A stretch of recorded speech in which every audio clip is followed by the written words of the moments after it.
Hello and welcome to Disastrous History.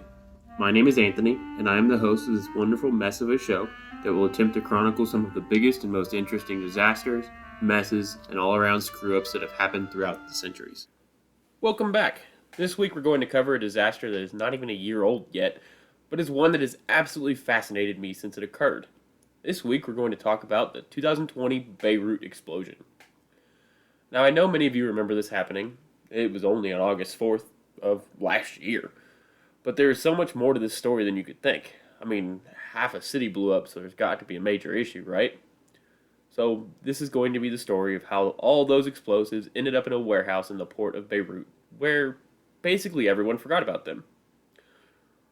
But first, some quick down and dirty background on the city of Beirut. Beirut has been settled for a long, long time. Like, it's been settled since at least the Stone Age. Long, long time.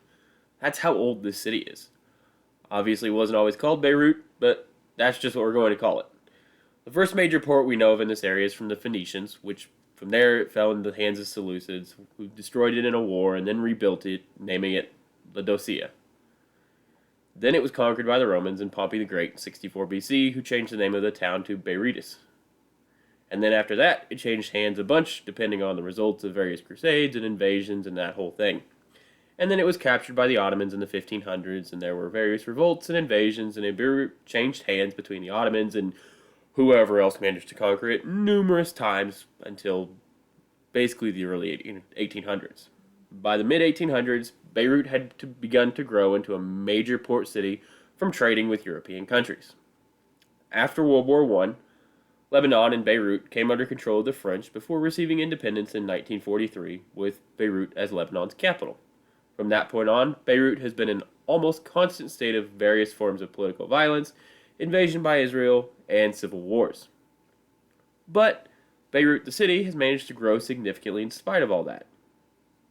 That doesn't mean anything good is happening in Lebanon or Beirut in particular, but it has had some good times and also has had some bad times, and is a major spot for refugees from the Syrian civil war and other various wars in the region.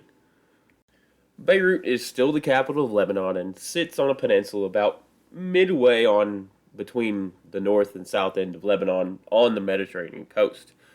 The port of Beirut sits on the north side of the peninsula that Beirut sits on, and the city itself has about 2.2 million people, which makes it the third largest city in the Levant region.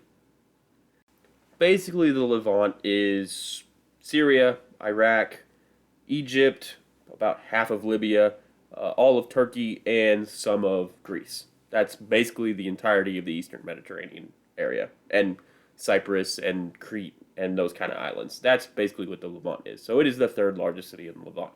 It is a large city. And it is, unfortunately, a very corrupt city. So that kind of brings us up to about 2013. And we're not actually going to start our story in the port of Beirut. We need to start somewhere else. Where we need to start is Batumi, Georgia. There, the Moldovan flagged cargo ship, the MV Rosas, was docked and awaiting its cargo of 2,750 tons of ammonium nitrate. What's ammonium nitrate, you ask? Well, let me tell you. Ammonium nitrate is used in several things, but primarily it is fertilizer and high explosives. It is a white crystal solid in a prill shaped. It often comes in bags, large bags of several pounds. Now usually, ammonium nitrate by itself is not necessarily explosive unless combined with something else such as TNT or some type of fuel like gas or diesel or kerosene or just about any combustible really. But ammonium nitrate can become explosive with the introduction of a fire. Ammonium nitrate itself is not flammable. However, it will melt and mix with other flammable material, giving it the appearance of burning. The other thing it does when it melts is allow for other things that weren't burning before to burn hotter and faster. When that fire starts to burn hotter and hotter, the ammonium nitrate begins to decompose much faster. This leads to a scenario where the ammonium nitrate can become explosive if it is contained. There have been numerous detonations of ammonium nitrate throughout history that were caused by fires in a contained area with ammonium nitrate in that containment area. The process there is the ammonium nitrate begins to deflagrate through the decomposed substance, and the containment of the propagating pressure wave leads to a detonation transition. So, deflagration to detonation transition. Occasionally, ammonium nitrate won't even need to be contained in a small area. Just if you have a large amount of ammonium nitrate around, it can be enough containment to cause detonation just by the ammonium nitrate on the outside sitting on the ammonium nitrate on the inside. That's all you really need for containment sometimes. Basically, the gist is, storing large amounts of ammonium nitrate in areas with highly flammable material and in storage areas that are inherently flammable is a bad idea, and you should not do it. And that's pretty much our quick, dirty rundown of what ammonium nitrate is. So let's go back to where we were in September of 2013. We were on the Black Sea in Batumi, Georgia, standing on the deck of the Rosas. The ship at that point was about 27 years old. It had been built in the island of Shikoku in Japan in 1986. It was a general cargo ship and was about 284 feet long. And the owner was, well, it's complicated. We'll get into that in a minute because it is a world of intrigue and confusion. Recently, though, the ship had been detained in Seville, Spain because of malfunctioning doors, corrosion on the deck, leaks, and deficient engines. So it is safe to say that the ship was not in shape. The Rosas was sitting at that dock on the Black Sea to receive a shipment of 275,000 tons, not pounds, tons of ammonium nitrate. And it's the ton with the NE on the end. Americans and British know about a ton without the NE is about 2,000 pounds even. But a ton with the NE is a metric measure and is about 2,204 pounds. So basically, the Rosas was scheduled to ship about 6,061,000 pounds of ammonium nitrate. The manufacturer of that ammonium nitrate was a Georgia-based company by the name of Rustavi Azot LLC. The explosives were going to be bought by a Mozambique company by the name of Fábrica de Explosivos Mozambique, or what I'm going to call FEM from now on. So the plan was for FEM to pay for the shipment upon receipt of the ammonium nitrate. FEM had been under investigation by Spanish authorities in connection with terrorist attacks in Madrid, Spain in 2004, and were found to not have about 1,700 pounds of explosives missing in that investigation, which is weird. So this isn't a super great company that they are shipping this massive stockpile of explosives to, but it's Georgia and Mozambique, and what do you really expect? So, real quick, let's get into who owned this rust bucket of a ship, because it was a rust bucket at this point. It probably should never have set sail from Georgia in the first place. Early investigations revealed a Russian man by the name of Igor Krashuchkin, I'm very sorry, owned the ship. But recent investigations reveal this isn't entirely accurate. So Krashuchkin was the man giving orders to the ship and the crew on the ship, where to go, what to pick up, etc. But the true owner appears to have been a Cypriot businessman by the name of Charalambos Manoli. Manoli made every attempt to conceal that he was the true owner of the ship, but ultimately conceded that he actually was the owner. He had one of his companies register the ship in Moldova. He had a different company certify the seaworthiness of the ship, despite it being pretty clearly not seaworthy. And it's not been easy to figure out why he tried so hard to conceal his identity, but it's possible he tried so hard was because he has some connection to Hezbollah, and, well, a shipment of explosives in the hands of a guy with connections to Hezbollah isn't a super great look, especially in Lebanon. So where does Igor fit in? Well, he was only chartering the ship in preparation to buy it, but had not yet.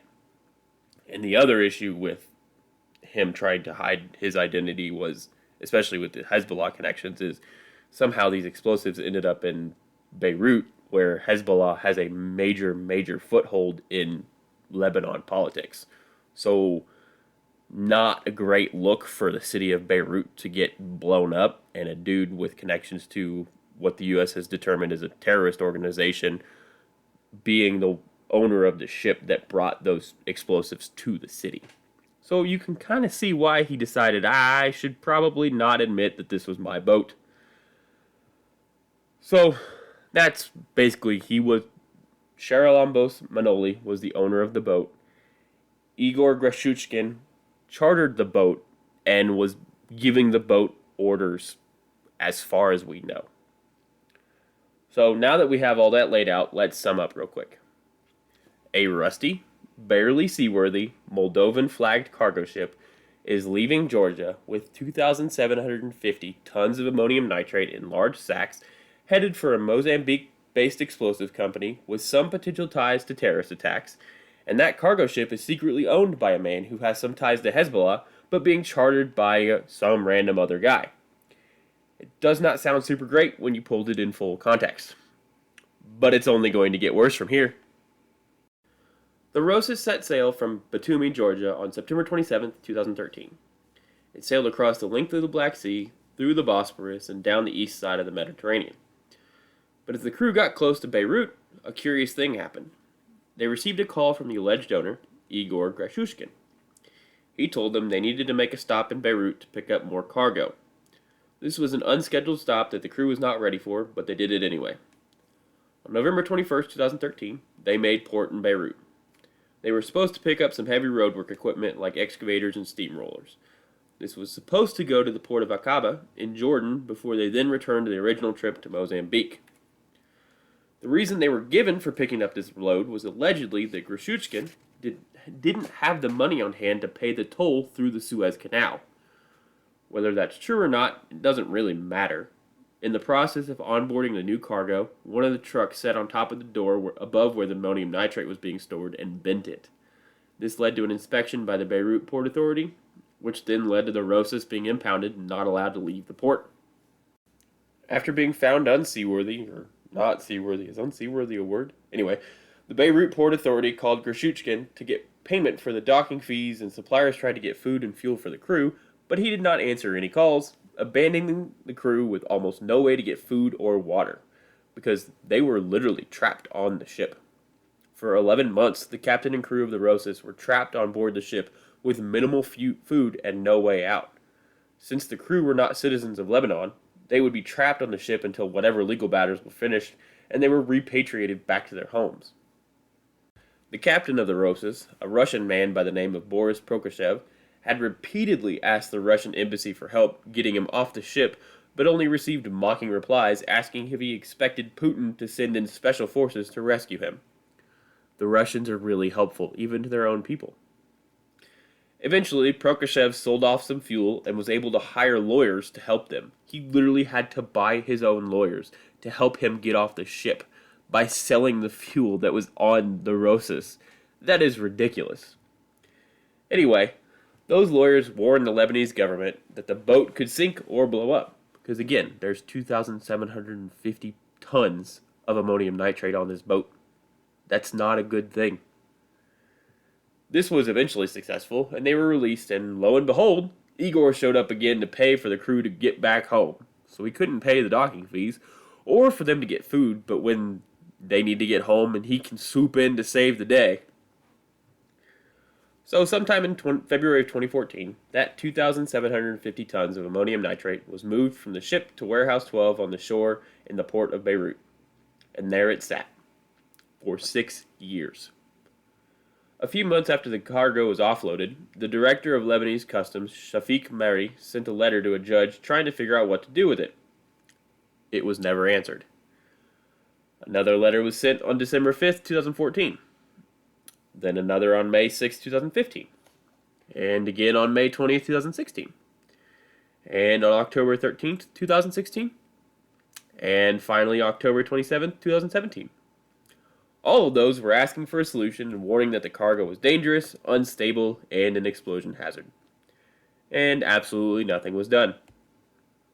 It was suggested multiple times that the cargo be given to the military or used as fertilizer or sold to a private explosives company. But they decided, nah, we'll just ignore it and let it sit there and not answer any of these letters. Early in 2020, Lebanon State Security investigated the stockpile to see what the issues were. There they found a hole in the wall of the warehouse, and the gate to the warehouse was open.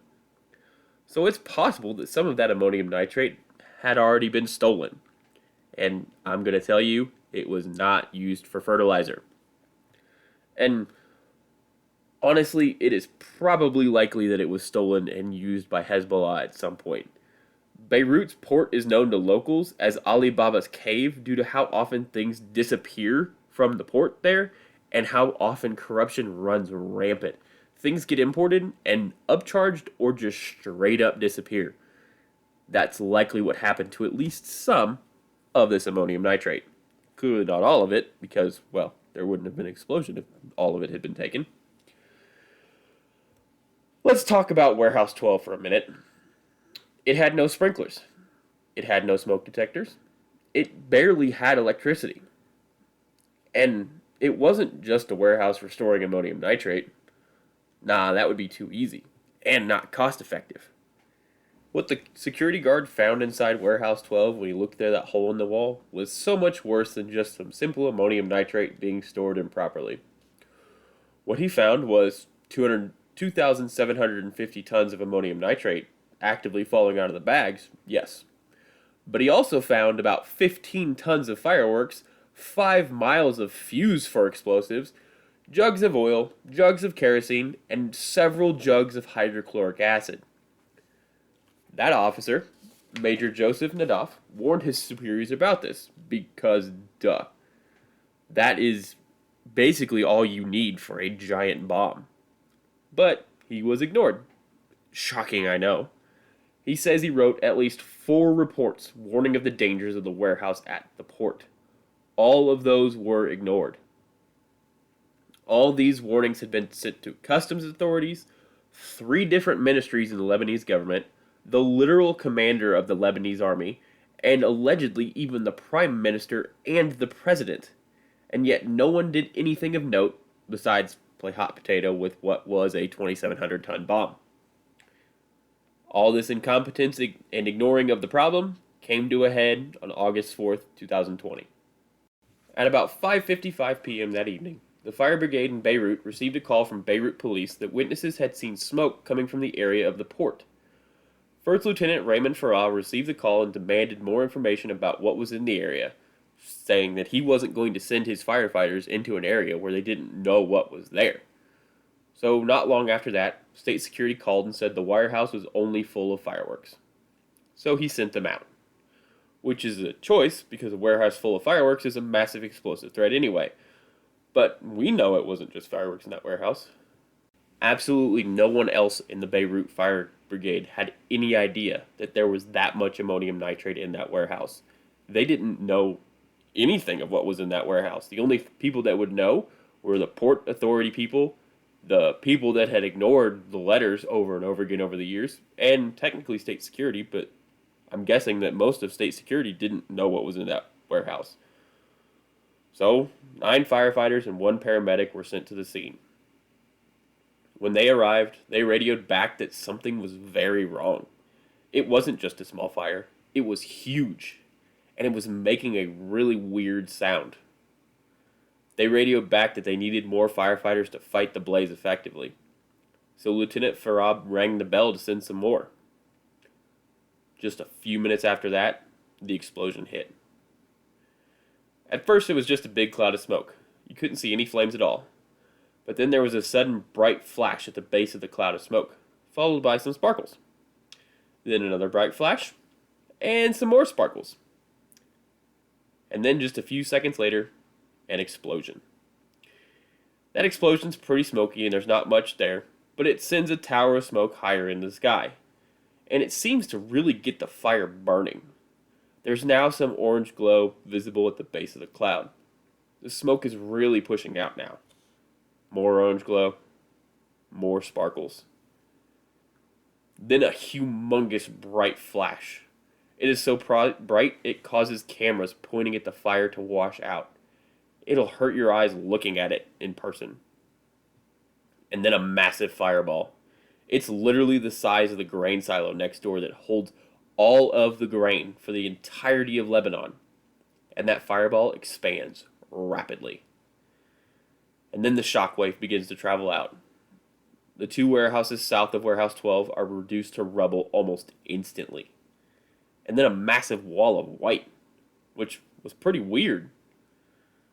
That wall of white is water vapor being forcefully pushed out of the air and condensing as the shock wave moves through it. It's literally making it rain because of the force of this shock wave.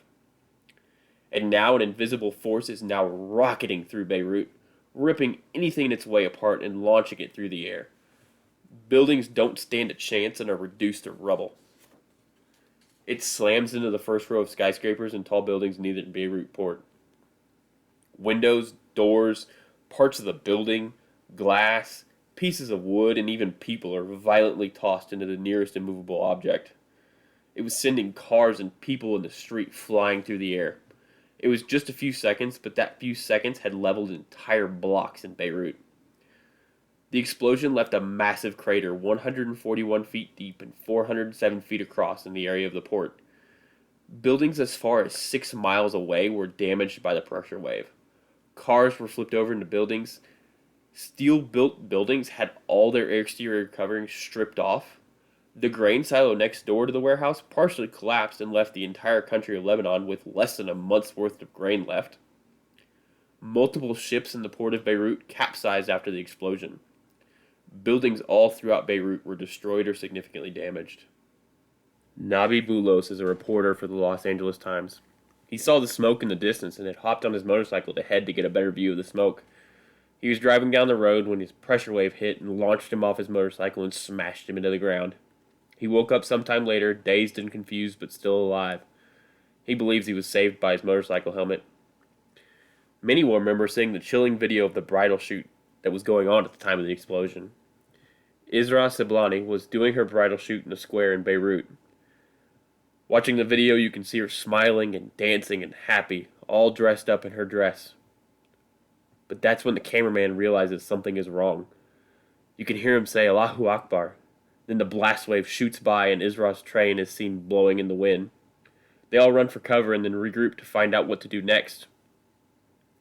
But the part of the story that you don't see is Isra is actually a doctor, and as they were traveling through Beirut trying to figure out what was going on, she began to treat patients that same day, walking back to figure out what to do next.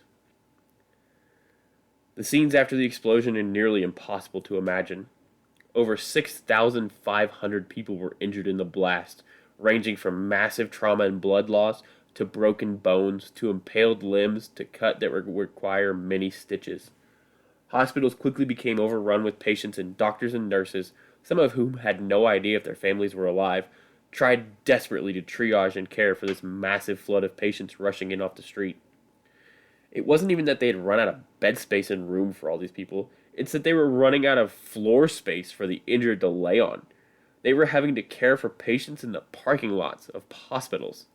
Blood was running everywhere. Debris was everywhere. Cars were flipped over. People were walking in off the street in droves, injured, bleeding, and desperately needing help. And just to put this in full context, this was smack in the middle of a bad outbreak of COVID in Lebanon. Hospitals were already running critically low on things like masks and gloves and gowns for the doctors and nurses, so they're trying to do operations in a hallway, sew up cuts, just generally do life-saving things with essentially no PPE in the middle of what is basically a war zone at this point. One of the largest hospitals in Beirut was forced to treat basically all of their patients in the street and then evacuate the hospital because the hospital was so badly damaged that they had to close it because most of it was on the ground in rubble. All 10 members of the fire brigade that went to fight the original fire died in the explosion, most likely instantly. There were 207 confirmed deaths in this explosion. 22 different countries had a citizen counted among the dead. Because of Lebanon's location near Syria, Beirut has a large refugee population. Sadly, 38 refugees also died in the explosion, and at least 124 were injured. Which, if you think about it, has to really suck. You escape from a war-torn country only to find yourself in a city that just got blown up by the biggest explosion anyone has seen. They literally had just escaped the Syrian civil war, a literal war, just to be transported into another war zone that's, well, not technically a war zone. In the aftermath of the explosion, protests by the citizens of Beirut began almost immediately. For weeks after the explosion, people filled the streets demanding better accountability from their government. Following that, many of the ministers in the Lebanese government resigned. And let's just talk about the size of this explosion for just a minute. The explosion was felt as far away as northern Israel and Cyprus. And when I said it was the biggest explosion anyone had ever seen, I wasn't joking. The estimated explosive yield is between half a kiloton of TNT and 1.1 kiloton of TNT, making it one of the largest non-nuclear explosions in history, and by far the largest man-made explosion in the 21st century. It registered at one spot as a 3.3 magnitude earthquake and at another as a 4.5 magnitude earthquake. That's a big explosion. So let's talk about the cause of this explosion. The cause of the fire has been reported but is not confirmed. The reported cause of the initial fire was a crew of workers welding a door near the warehouse, and sparks managed to ignite fireworks, setting off the fire. The reason that it isn't completely confirmed is, well, there's not much left of the area where the explosion occurred, and if the fire was close enough to Warehouse 12 to start a fire, most of that is now underwater and in many, many, many small pieces. So to get from fireworks to massive city-altering explosions, something had to happen. Once those fireworks really started burning, it was all over. The combination of fuels in the warehouse, the shock of the fireworks shooting off, the containment of the piles of ammonium nitrate just haphazardly stacked in this warehouse. The pictures show they just threw all the bags in there, lay where they lay, and many of the bags were ripped open. The ammonium nitrate was leaking on the ground. It was just whatever. It's not like this is a massive explosion waiting to happen. We're just going to toss these in here. So all of that combined for what we saw. The first explosion we talked about, the one that shot that first gray-colored cloud into the sky that wasn't really much of an explosion, was actually a much smaller ammonium nitrate detonation. This one was likely a smaller pile that may have been separate from the other ammonium nitrate. It was inefficient and didn't have the proper containment needed, so therefore didn't cause the massive explosion. The second explosion was significantly more efficient, and if you look at videos and pictures, that reddish-orange hue to the smoke, that's the ammonium nitrate after it has been exploded. That's the products that are left over after the combustion of the ammonium nitrate. That ammonium nitrate did have the containment it needed, and Beirut paid the price for their government ignoring all those warning signs. Obviously, an investigation was launched into the cause of this explosion, and it has been a disaster in and of itself. One judge was put in charge of the inquiry into the explosion, a man by the name of Fadi Sawan. That did not go well. Just a few months into the investigation, not a single official had taken any sort of responsibility for the explosion. Judge Sawan was given 2 clerks to help with this massive investigation of years of corruption. It was not nearly enough for him to get work done, but he did manage to get some done. He charged 4 high-ranking officials with criminal neglect causing death for their role and knowledge of the stockpile of ammonium nitrate. And that was immediately fought against by the highest people in the government. 2 of those guys claimed immunity because they're sitting members of the Lebanese parliament, which is crap, but whatever. Judge Siwan was accused of politically targeting by Hezbollah, which, again, is a terrorist organization, so not super great. Well, alleged terrorist organization. And then a motion was filed to have him replaced. And then on top of that, the Interior Minister announced that he would not arrest the accused even if they had arrest warrants. Yay for blatant and obvious corruption. It was argued that the only way government ministers, current and former, could be tried was by a special trial, and only after 2/3 of the parliament voted to indict them. Since bribery and corruption run absolutely rampant in Lebanon, that was never going to happen. But that's only the guys at the very top. A ton of people were arrested in connection with knowledge of the explosions that were low-level workers, including our old friend and basically one of the only good guys in the story, Major Joseph Nadaf, and all he did was repeatedly tell people something needed to be done, because, again, he does not have the power to move 2,750 tons of ammonium nitrate.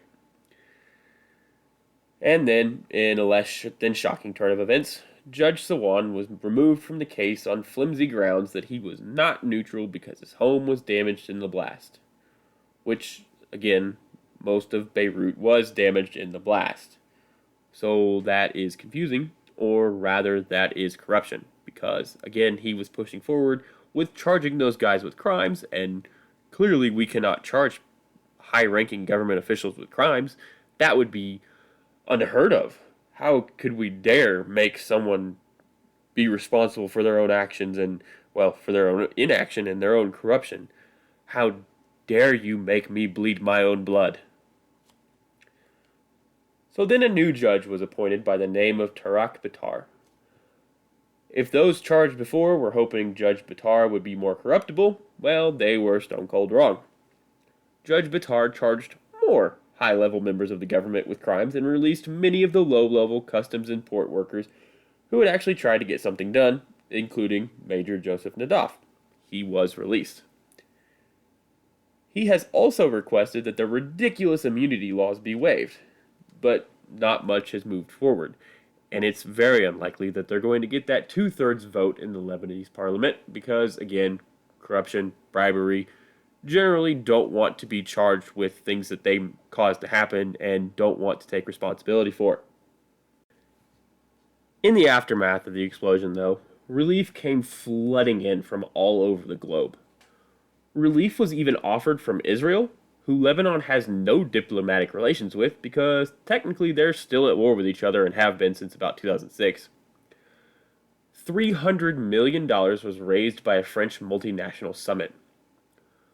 None of that aid money was given to the Lebanese government, however. It was all given to different charities. Literally, the French president was in Beirut, and people from Beirut, the citizens, asked him not to give it to the government because they would just give it to themselves and line their own pockets. Literally, the French president Emmanuel Macron was walking through the streets of Beirut when a woman yelled at him, "You are sitting with warlords. They've been manipulating us for the past year." Macron replied, "I'm not here to help them. I'm here to help you," and hugged the woman on the street. And it became loud with cheers. And thankfully, all $300 million of that donations went to actual charities and not the government of Lebanon. Because again, corruption, bribery, and all-around terribleness. Beirut is still not back to the way it was before the explosion. I mean, it has been less than a year. The crater in the port is still there. The area surrounding the explosion is still flattened and filled with debris. But the people of Beirut and the people of Lebanon will not give up.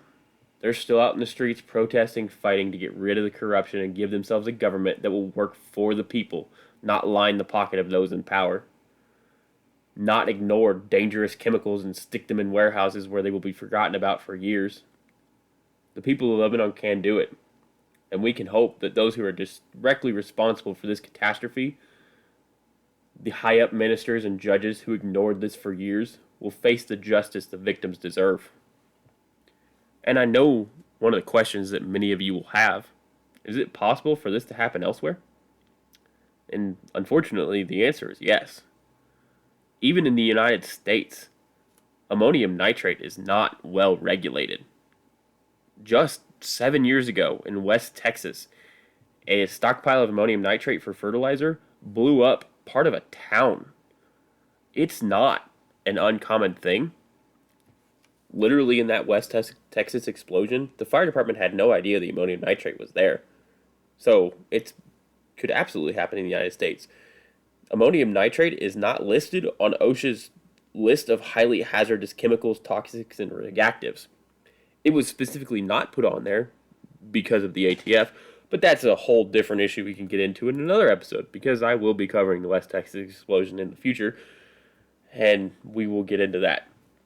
So, basically the answer is yes. An ammonium nitrate explosion, not quite the size of Beirut, but pretty close, can happen anywhere in the world because it is not a well-regulated chemical in a lot of places, especially not the United States. That's just how it is. And until we figure out that this is a problem we need to take care of and we need to take proper steps to properly store and care for ammonium nitrate to make sure that it will not explode, these explosions are going to keep happening, unfortunately. So that brings us to the end of this week's episode. I hope you guys enjoyed it.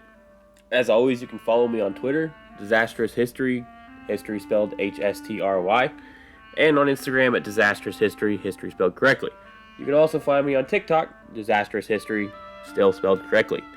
We also have a website, disastroushistory.com, where you can go read the episodes as articles with pictures and some videos and stuff like that.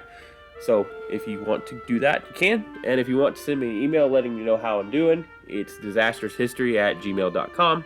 And also, unfortunately, podcasting is not free. So I have a Ko-fi set up. It's kofi.com/disastroushistory. If you want to donate, that would be spectacular. There's no content or anything hidden behind a paywall. Everything is here for free. That's just a donation if you're feeling generous. I appreciate you guys for listening. As always, stay safe and remember to check your smoke detector batteries.